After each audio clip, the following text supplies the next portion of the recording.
নমস্কার, শুভ সকাল। সবাইকে নমস্কার জানাই। কেমন আছেন সবাই? ভালো আছেন তো?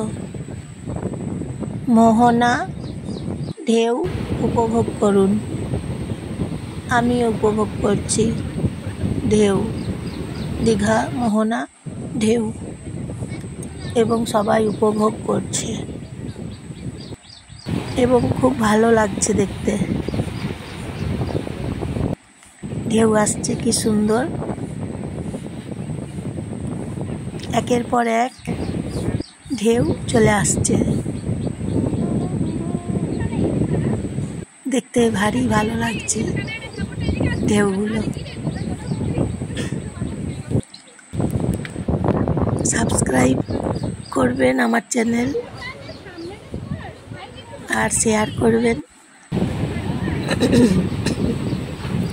বাকি সবাইকে শেয়ার করে দেবেন এবং লাইক করবেন।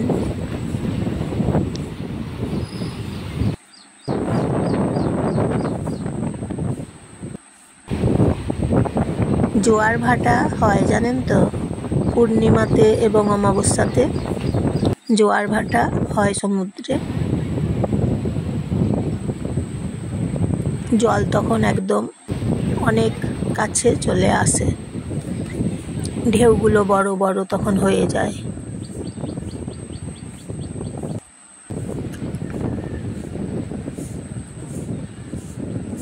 ঢেউ গর্জন আছে ভালো। তারপর